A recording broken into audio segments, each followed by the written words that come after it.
สบายดีพี่น้องงัวได้อาหารมื้อแล้วอาหารตามฤดูกาลนี่เพิ่นส้มได้กินเฟืองหูจิกเราดูนั่งนั่นน่ะ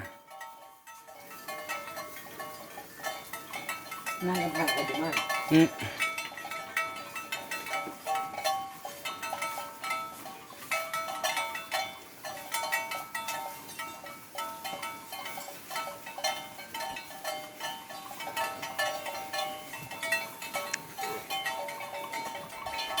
โอ้สบายเนาะ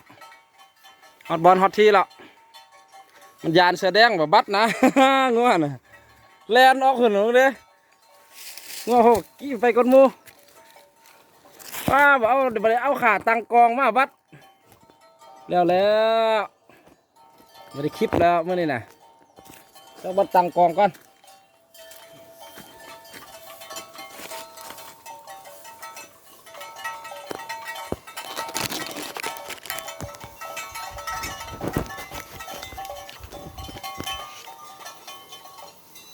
คักเห็นมาบัดพวกนี้เอาเฮ้เอามากินเฟื่องนี่นะสูดหน่อยมาแม่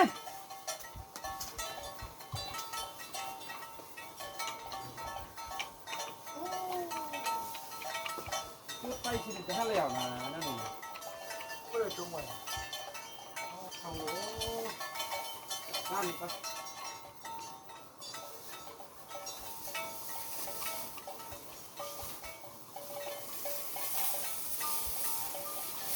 โอ้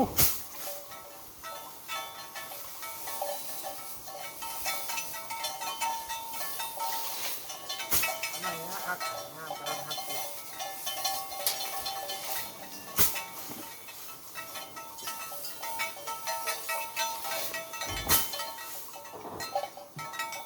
เฮ้ยเฮ้ยเ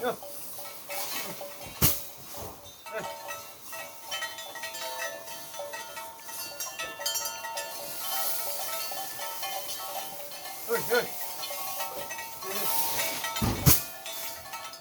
เฮ้ยเอามันแหละมันนั่นน่ะนะมันนั่นมันแหละเฮ้ยโอ้โอ้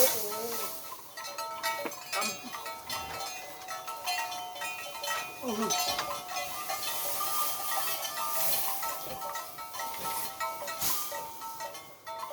เฮ้ยอะไรกันอะไรน้องจานนะ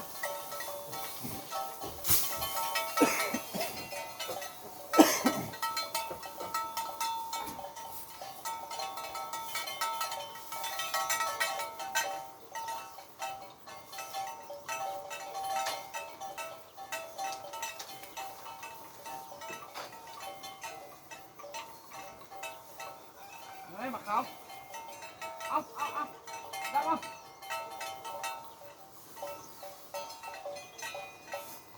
เพิ่นเอากินหุ่นมากินนะส่วนนี้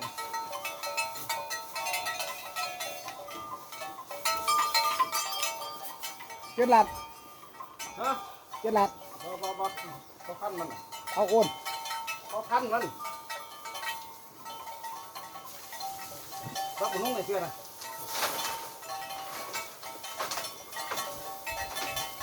ไอ้อาหารตามฤดูกาลคิวตายยังเหรอฮะคิวตายเนี่ยย่างเหรอวะเอาเสือฝนไปจุดนี่เลยจุดนะ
เฮ็ดให้ก่อนนี่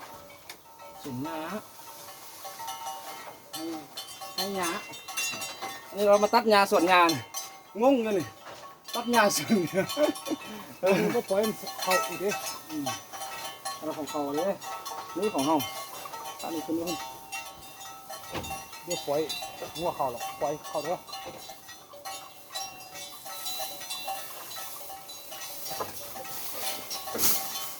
ปล่อยเขาหรือว่าอันนี้เฮียนมั้อ่ะคุณเดส่วนเทิงคุณวันมือเห็นเราเด้อน่ะเอาตังขึ้นแม่ตังมัดเฟืองกันน่ะบัดมัดเฟืองมึงนะตังน่ะ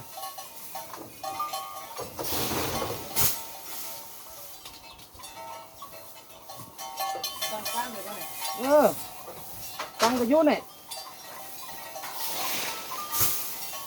ตังรัดไปโอ้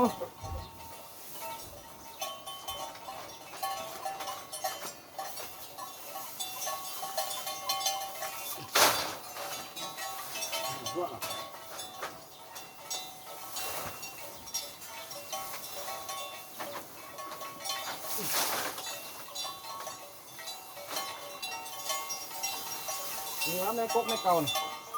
เอามาสี่ตู้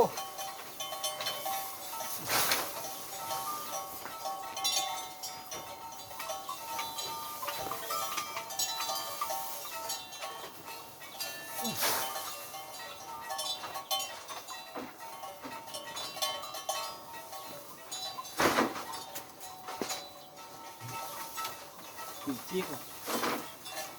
ดองตัวแม่มันเลยถูกใส่เลยเนี่ยเกาะเนี่ยขนาดเลยมันจะจีก โอ้ยเกาะมันนี่มันก็พุด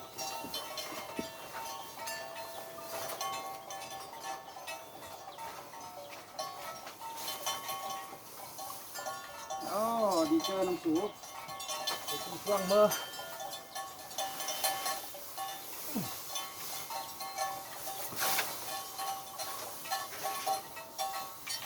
เอาฟอมนี่แค่โอ้เนาะ